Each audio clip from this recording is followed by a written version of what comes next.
Good morning, everybody. Super excited to be here, every single one of you. My name is David Nieves. I'm a vice president of sales here at Vital Health, and welcome. I see a lot of new people that are just jumping on, and man, we're super excited to be here at Vital Health, what we're doing, and everything that we have going on. AM powers are right, probably the most they're the exciting calls that keep you warm. And what I mean by this is like in order for you to provide energy into your business, you gotta stay around the fire. So we see people. I see, hey Tanya, how are you? I see Amber, how are you? I see I see her. Shanley, how you doing? I see Christine, how are you? Good to see you. Hey Sabrina, how you doing? Will, Chris, how are you guys? Welcome, welcome, welcome. Michelle, how you doing? Good morning, good morning, good morning, Coach. How you doing, sir? Coach Smiles. That's a good name. Good morning, sir. All right, good deal. Well, I this morning when I was sitting down, I was just kind of just meditating and looking into what I wanted to talk about this morning, and I couldn't decide. So I want to leave it up to you. Two topics that I can talk about. One, I can talk about concepts of duplication. And I love to talk about concepts because they're great. So that's one concept we can talk about. Or two, we can accelerated learning, how to learn something 5 times faster. And that came from a book that I recently reviewed, and it was a great book. Actually, I read it for a while, so a while back, but I have slides on that I can share. So one, concepts of duplication, or two, accelerated learning.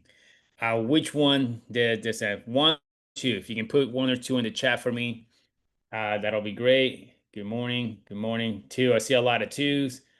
I see a lot of twos, duplication, a lot of two, two, two, two. Accelerated learning. All right. Everybody wants to accelerate their learning. Wonderful. So let's go ahead and dive into this. And I won't be able to dive the entire information, but I'm going to do my best to get to as much as possible through this. And this didn't come from me. This actually comes from a book that I read, and I want to kind of put the books in slide for you, so make it very simple. And the book is called The Talent Code. Continues to share. You know, it's called A Talent Code. Have you guys? Has anybody ever read this book? First of all, let me ask you. Have you had this book before? Anybody ever read this book? Well, let me share. Second, I got. All right. Yeah. Well, this book is just wonderful. It's a wonderful book because hang on a second. Where's my mouse? There it is. It's a wonderful book. The talent called Daniel Coyle. And Daniel Coyle, what he did, unlocking the secrets of skills in sports, art, music, and math, and just anything in life. So Daniel Coyle, he's this guy, a researcher, a reporter, that he started going to these places in order for him to find out how is it the talent was created in these small places in all sorts of sports and everything. So how he was asking, one thing he found like this place right here. It's called this Spartak Tennis Club, and it's a tennis club that in Russia that is just it's just producing all these great tennis players. So how can a one tennis school produce more than 20 tennis players than the entire United States combined? So like world class tennis players. How does that work? He called it a talent hotbed. So the question is how he did it. And all these people came out of this, like Elena Demetiva. I don't pronounce the state. I don't know how to pronounce that one. Marat. I don't know how to pronounce the other names. But all these people, these are all like gangsters and really, really good at tennis. They came from one place. So the question is, how did that happen? We're going to talk about that. Another thing called the Septian Entertainment. The Septian Entertainment Group. How did this one music store in Dallas, Texas, produces this phenoms consistently producing like Ryan Cabrera, Selena Gomez, Kelly Clarkson, Jessica Simpson, Nelly Furtado, Alicia Keys, all came from this one place in Dallas, Texas. So the question is, how did that happen? How does it happen? That all these talent comes from just one place? Well, or how can Patrick Bronte from a family of farmers means in a small village in England turn three world-class writers? I mean, some of the world-class writers, how does he do that? And the answer was he discovered it was a talent hotbed. That's what he called it. There was this place where there was just a lot of talent. So in a talent hotbed, for example, is Korea. In 1998, Siri Park became the first South Korean golfer to win an LPGA tournament.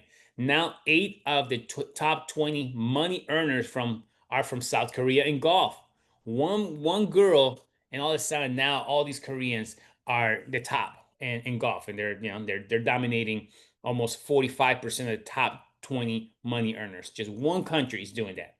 Or Dominican Republic in baseball. Ossie Virgil Sr., September 23, 1956, became the first Dominican Republic Major League Baseball. Now, Dominican Republic accounts for one in every nine Major League Baseball players. How 10% of the 12%, should we say 12% of the Major League Baseball players come from one country. So this is the question that Daniel Coyle is asking. And the question is this a singularity or is this can be replicated? And of course, we know it can be replicated. Here's a study they did that I thought it was fascinating. This study, the study has to do with this girl right here, Clarissa, and she did the girl who did a month's worth of practice in 6 minutes. Get this. This is interesting worth of practice in 6 minutes. So she did that, and she didn't even know she was doing it. But I'm gonna go to the book because I put this slide together. It's just easy for you to go. So the book says this talks about the story of Clarissa. Hang on a second, my mouse keeps disappearing on me. Okay, here we go. No, here we go. Okay, wonderful. Here we go. Okay, so I'm going to read this to you. I know some of you are driving. Some of you can read this for yourselves, but I'll read it anyways. Says Clarissa has been classified as a music mediocrity. According to McPherson's aptitude test, and the testimonies of her teacher, her parents, and herself, Clarissa possessed no musical gifts. She lacked good ear. Her sense of rhythm was average. Her motivation subpar. In the study written section, she marked because I was supposed to as her strongest reason for practice. Nonetheless, Clarissa became famous in the music science circles because in an average morning, McPherson camera captured an average kid doing something distinctly on average. In 5 minutes and 54 seconds, she accelerated her learning speed by 10 times, according to McPherson's calculations. What was more, she didn't even notice she was doing that, but she accelerated her learning 10 times. And here's how she did it, okay? It's called the sweet spot, okay? In the sweet spot is where you're at today and then operating at the edge of your abilities, pushing yourself to your edge of the ability outside your comfort zone. Accelerates your learning. What we know today is called deep practice. They also call it deep practice. So this is where your comfort zone and then where magic happens. And when magic happens is when you push yourself at the edge of your abilities. Myself, I remember when I first a pivotal moment in my career was when I was one day. I was 32 years old at the time. This was 11 years ago. I was still not really making any money in network marketing. I was not really doing anything big in the industry. And what ended up happening was that I was scared to make calls. One of my fears was to go out there and just make a call and invite someone to look at the business. So I was sick and tired of being sick and tired. I was broke at the time. I was 5 months behind on my rent, 5 months behind on my car. It was the worst place financially I have ever in my life. And so what I decided to do, I said, you know what? I'm just gonna reach out to the person that scares me the most in my list. And that person, an individual that had already had success in the industry or marketing. So I picked up the phone. I called them and hey, listen, I would love to share this business with an international company expanding here. I think it would be great for me to connect leader that's looking for key people. So I took myself, and he was very respectful, by the way. He said, David, thank you very much for reaching out to me, but right now I'm happy where I'm at.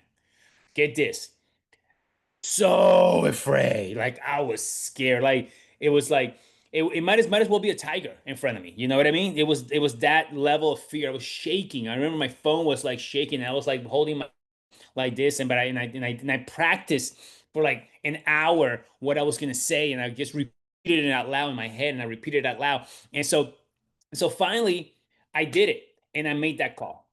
And when I made that call, I pushed my comfort zone out. And when I did that, guess what? The other 100 and 200, 1,000 calls I've done, they have been the easiest thing I've ever done because I pushed myself out my comfort zone. I operated at the edge of my day.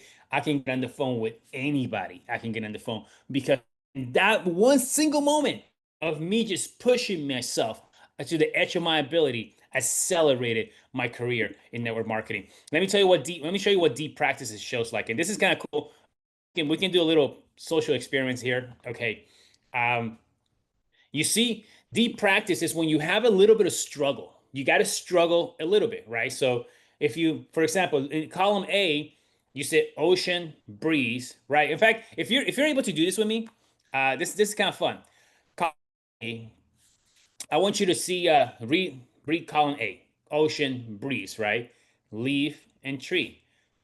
Sour, movie, actress, gasoline, and high school, college, turkey, stuffing, fruit, vegetable, computer, ship, chair, couch. Okay, now let's go on the right side, and I want you to do, okay, on the right side. If you're able to do this, obviously, if you're driving, don't do this.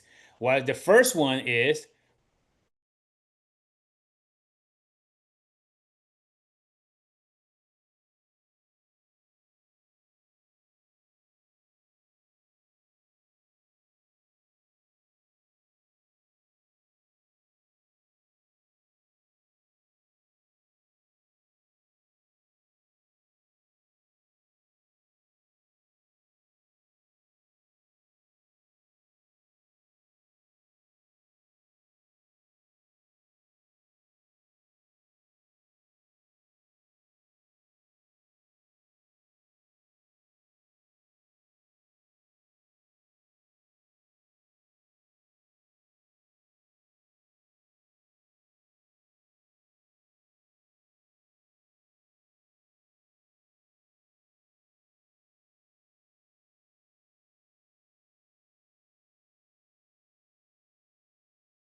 all right, I'm back. Sorry, my internet, they're, I don't know what happened, but they're working on something, so my internet went down. So there we go. So let's go back to the words here. Wonderful. Okay. So you have, you see what did I leave off? Did I leave off somewhere? Did you guys hear about the two columns already? Everybody start talking about two columns. Okay, I'm gonna share that. Uh, Top they of column. okay. Go to top of column. So which one? Start at the top. So okay, this right column is about if you look at the right side of the column, it says bread and butter, right? Music and lyrics, shoe and sock, phone and book. Okay, if we were to do this, if we were just to do this as a kind of like an experiment, here's what would happen. And if I was to ask you, I'm not going to do this right now because we can. We have 100 plus people on the call. But if we were to ask you, if I was to ask you, memorize column A, memorize column B, you will notice that column B, you will have a 300% more memory within column B. Why is that? Let's talk about that. And here's what he says in the book. If this has been tested over and over again by this experiment. If this has been a test, your column B score would have been 300% higher.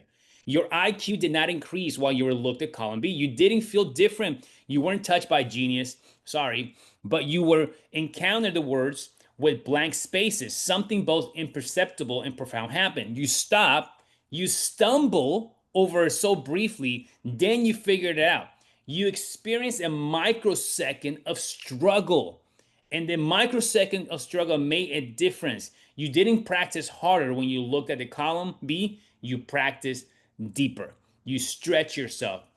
So that little bit of failure, that little bit of struggle of just automatically speed up. You may speed up your ability to memorize this.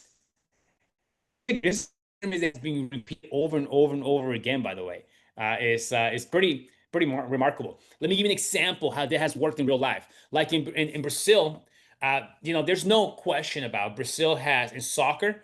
They're among the best in the planet. There's no question about that, and they've done this through consistently over many decades. They have done this.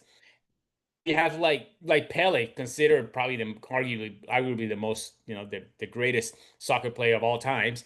Pele, you got Socrates, you got Romario, Ronaldo, and all these incredible soccer players. So how is it that this one place does this? Well, in Brazil, what they do is they have this called futsal.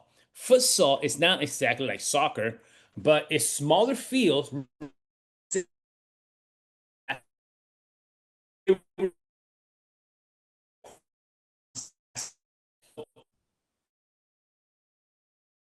600 more times and constantly correcting. It's like playing soccer in a closet, right? And so you get to experience more, and you get to push yourself, and the problem solving, and so that's what deep practice is. So what's happening in your brain is something very remarkable.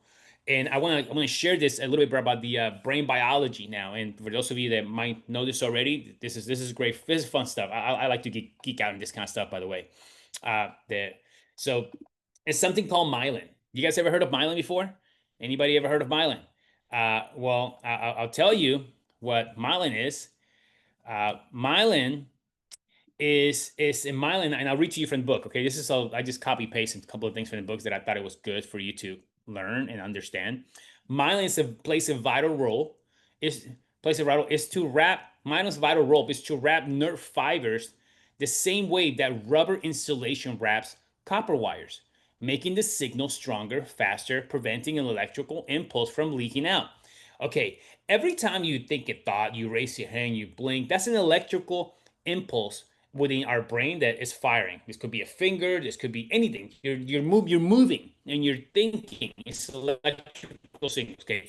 When we fire out our circuits in the right way, when we practice swinging the bat, playing the note, or myelin response by wrapping layers of insulation around the neural circuit, each new layer adding a bit more skill and speed. The thicker the myelin gets, the better it insulates, and the faster, more accurate our movements and thought becomes. What does this mean? This is what Dr. Joe Dispenza says, that nerve fibers that fire together, anybody knows this one? Wire together.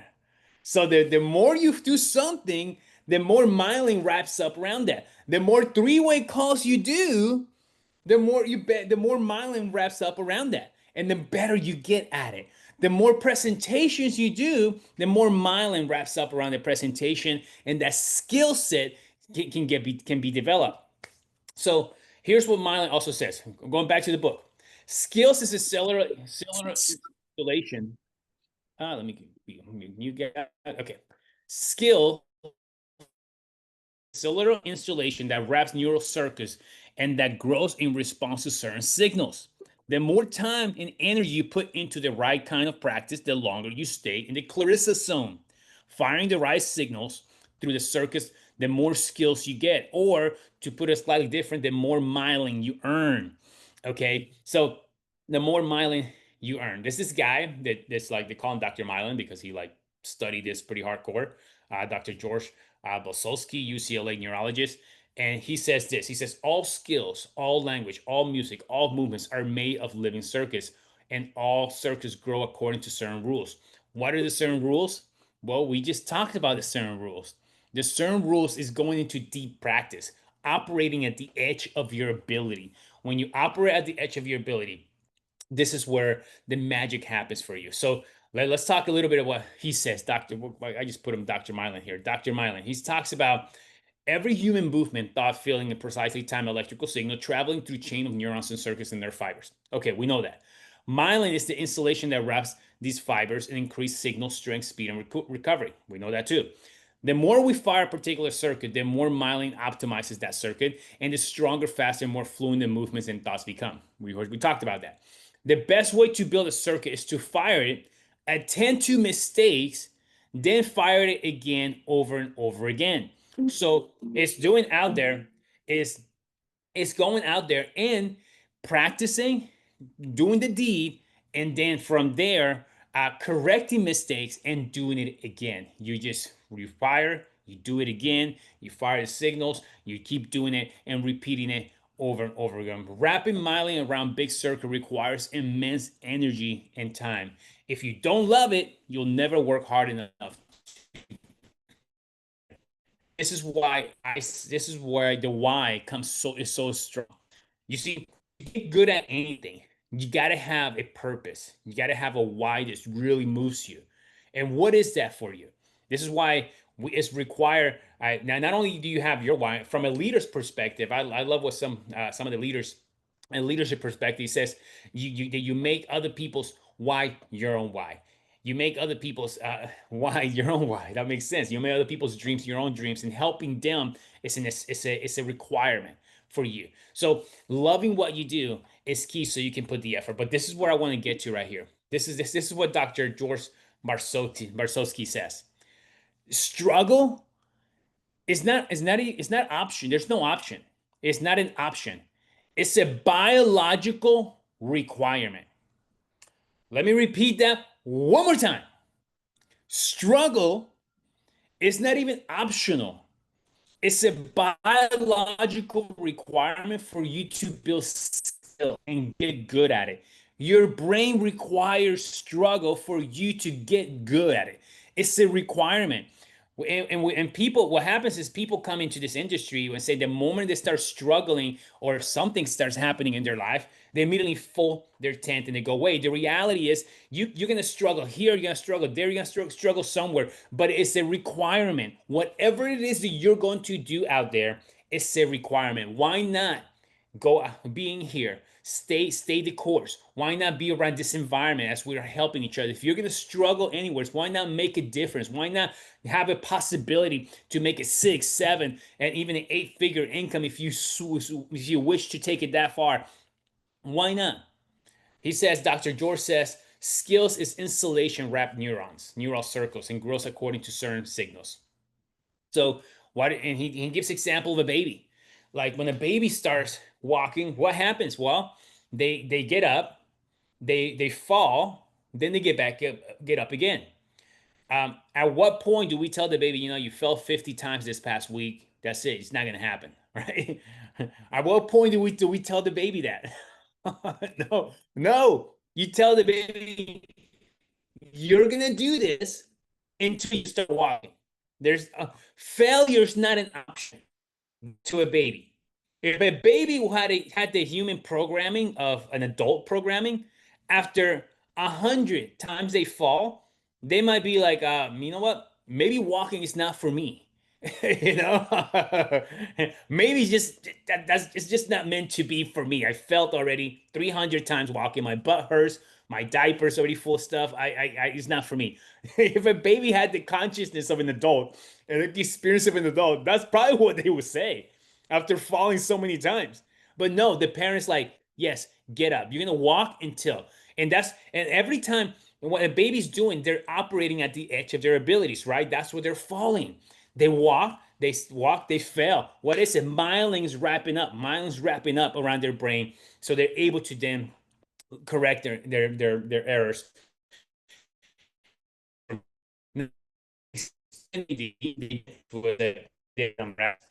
And here's the experiment they did. This was Dr. Bill Greenno, University of Illinois.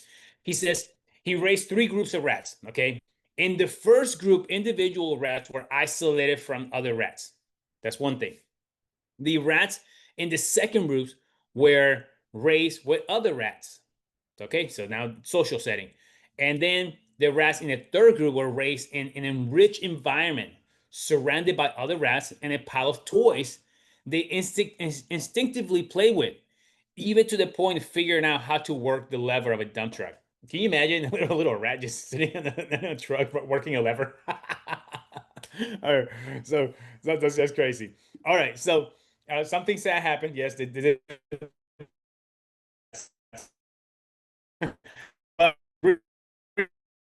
brains. After 2 months, he found that the number of synapses in the enriched environment group had increased 25% compared to the other two groups. Something else increased 25%. The enriched environment group, while white matter, what we call myelin. So myelin increased 25% by having an enriched environment within that group. Okay, so here's what Dr. Grimm would say: struggle is not optional. It's neurologically required. In order to get your skill circuits to fire optimally, you must, by definition, fire the circuit suboptimally internally, right? You must make mistakes. Pay attention to those mistakes. You must slowly teach your circuits. You must also keep firing that circuit, practicing in order to keep myelin functioning properly. You gotta keep. The more you do this, the better you get at it. This is how it works. So there's a great uh, I think it was IBM. He says the way to succeed is double your rate of failure.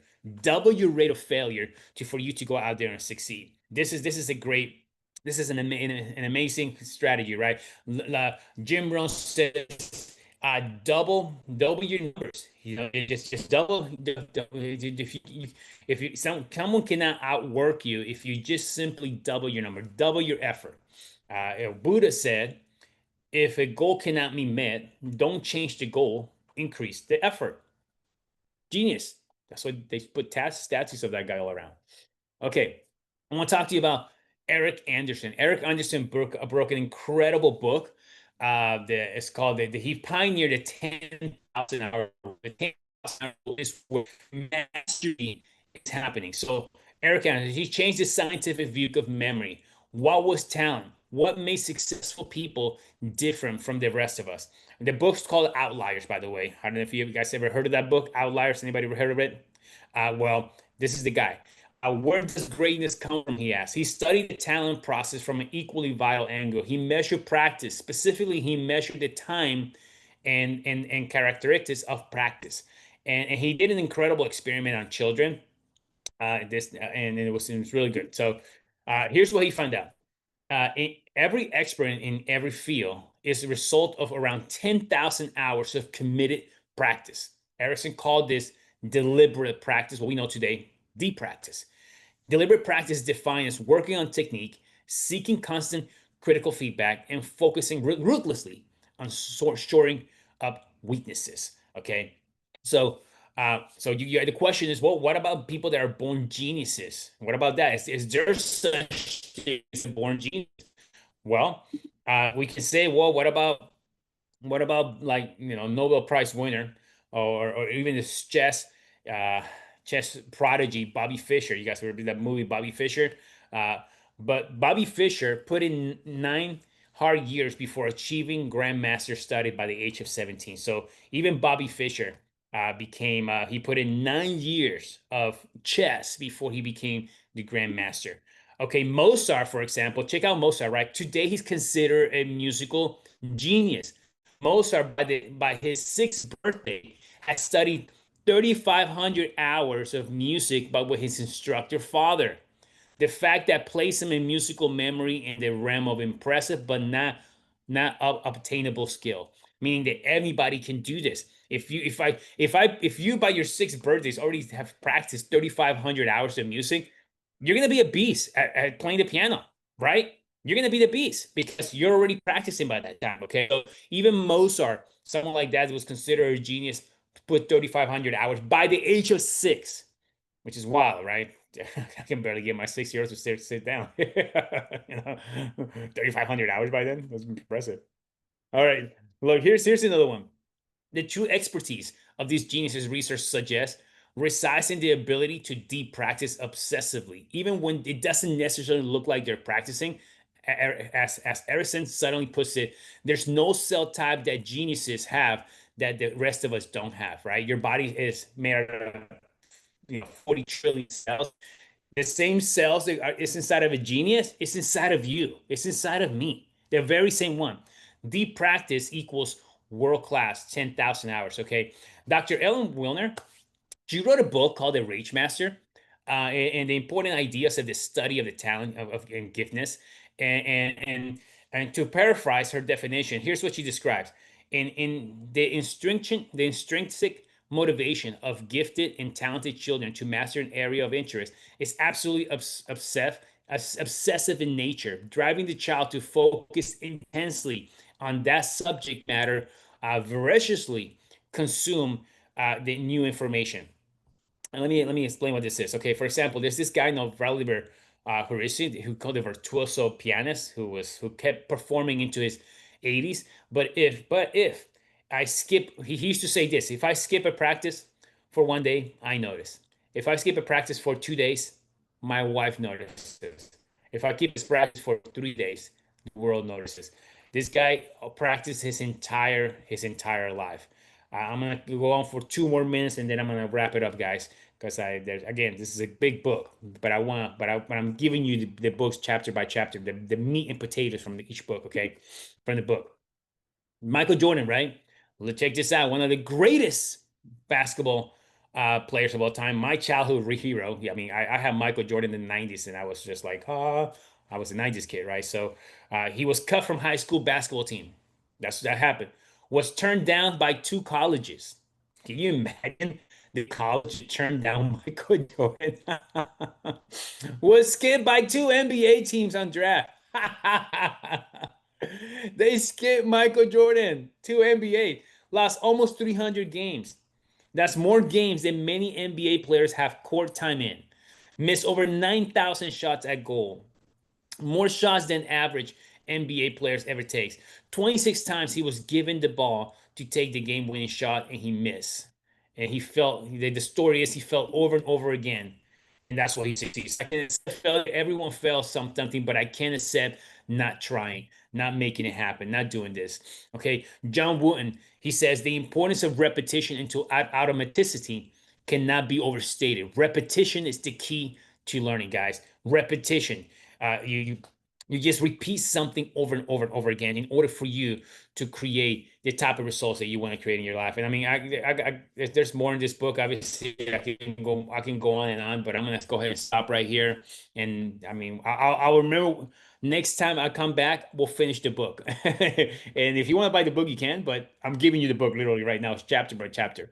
In closing, I do want to share with you a quick video right here that is it's exciting. So let me go ahead. Actually, make sure that I'm sharing the right thing. I want to share with you a quick message, exciting video for every single one of you, and check this out.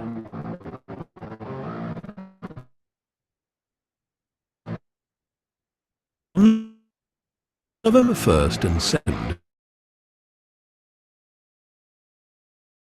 2025, Anaheim transforms into the vital land. Anaheim South. The founders, Tony Rodriguez, Jorge Reyes, Alex Reynoso, Gustavo Barreda, and Alberto Barreda come together to inspire change.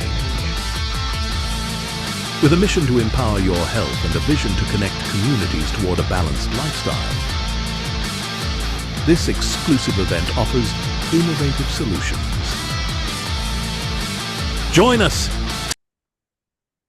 Vital Fest is almost among us. I can't wait, guys, for you, every single one of you, to be able to see this. Oh, you gonna see the video? Video isn't working. That's sad. All right, I'm gonna have to post the video now. But I'm super excited, guys. Very, very excited for Vital Fest. Can't wait, guys. Let's get out there and let's make sure, if you haven't gotten your ticket, get your ticket. They give you another free. You can bring your staff, family. Vital Fest was gonna be that, guys. I can't wait to see every single one of you guys. Thank you for spending this morning going over the book, The Talent Code by Daniel Coyle. go in, we'll finish the book, and we'll go over a couple of more things that I think it'll be fun to address, guys. Have a great day. Let's go out there and make it happen, guys. Have a great day. Put yourself to the edge of your abilities. You have. There's special cells that they have that you have. They're all the same. You have this, I have this. It's all about pushing yourself into the edge of your abilities, guys. Have a great day. Love every single one of you, and we'll see you guys in the next AM Power. Bye-bye.